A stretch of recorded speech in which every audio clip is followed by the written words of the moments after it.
Bugatti Veyron. 16 Zylinder, 1250 Newtonmeter Drehmoment, 1001 PS.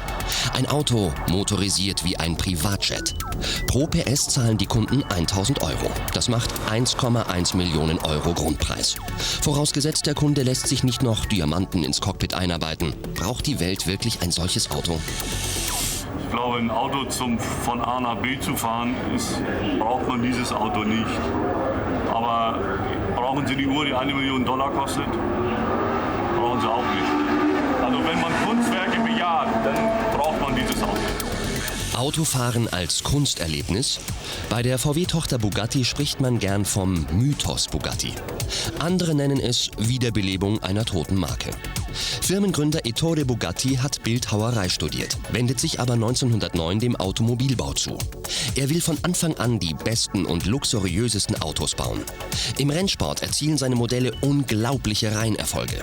Bugatti wird zum Inbegriff von Schnelligkeit, Luxus und Grazilität.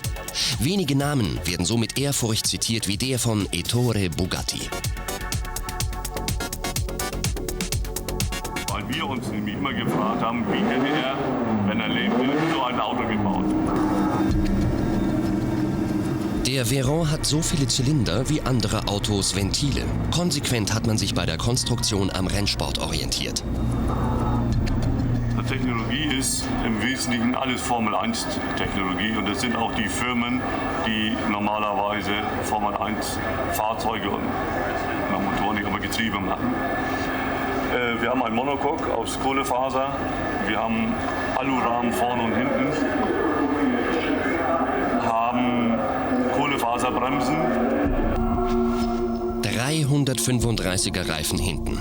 Der Veyron beschleunigt von 0 auf 100 in 2,9 Sekunden. Das schaffen sonst nur Motorräder oder Flugzeuge. Wenigstens in der Endgeschwindigkeit dürfte er schneller als die Formel-1-Autos sein. Der Veyron erreicht laut Hersteller 406 km/h. Der 8-Liter Mittelmotor wird durch 2 Turbolader zwangsbeatmet. Die enorme Kraft von über 1000 PS verteilt sich auf alle 4 Räder.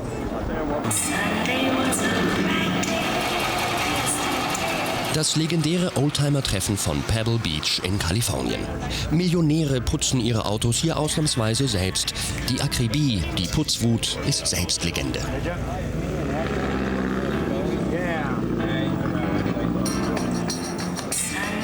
Beim Picknick fließt hier nicht Bier, sondern Veuve Clicquot.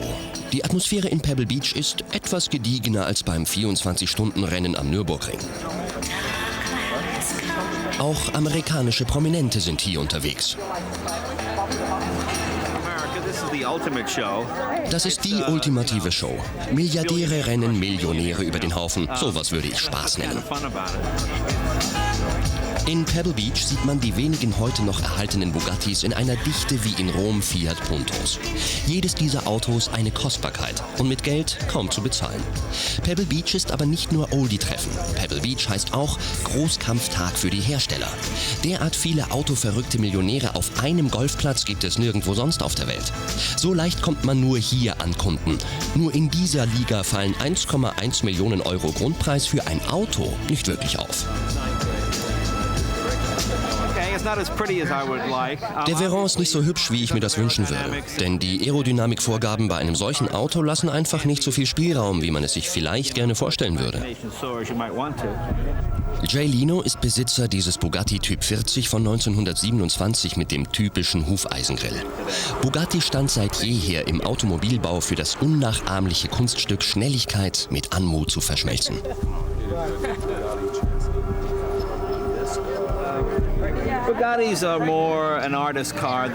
Bugatti ist mehr Künstlerauto als ein Ingenieursauto. Deutsche Autos neigen dazu, Ingenieursautos zu sein, weil sie schwer sind. Französische wirken da leicht, lebhaft und das macht sie kostbar. Der Veyron wirkt da eher wie ein Ingenieursauto. Allerdings gelten heute auch ganz andere Gesetze im Automobilbau als in den 20er oder 30er Jahren. Schon allein, weil man heute in ganz anderen physikalischen Dimensionen unterwegs ist. Schon allein die Reifen. Sie müssen alltagstauglich sein, randsteintauglich und Tempo 400 aushalten.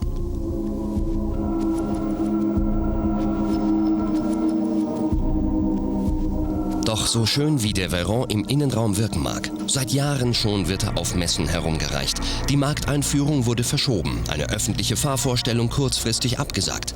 Denn das Auto ist immer noch nicht ausgereift. Mag der Fahrer im Cockpit auch ständig vor Augen haben, wie viele PS gerade anliegen. Genau die 1001 PS sind es, die die Bugatti-Ingenieure nicht in den Griff kriegen. Der Veyron ist stärker, als es die Physik derzeit erlaubt.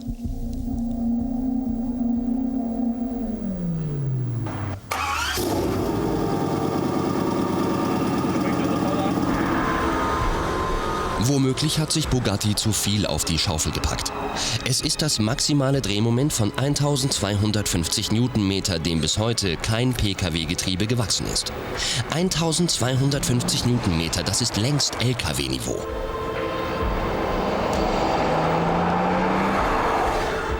Bugatti steht mit diesem Problem nicht allein da. Volkswagen musste bei seinem V10 TDI im Phaeton und Touareg ebenfalls das Drehmoment reduzieren. Genauso wie Mercedes im neuen CL65 AMG. Auch hier hatte die Maschine ursprünglich 1200 Newtonmeter. Im Testbetrieb wurden alle Antriebsstränge zermalmt.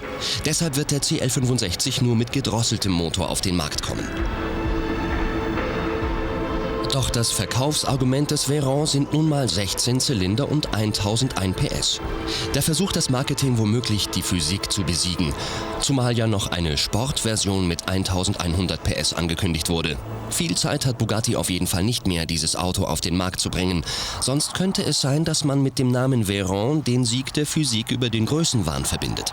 Und dann dürfte sich Ettore Bugatti, dem es so sehr um die Verbindung von Hochleistung und Leichtigkeit ging, im Grabe umdrehen.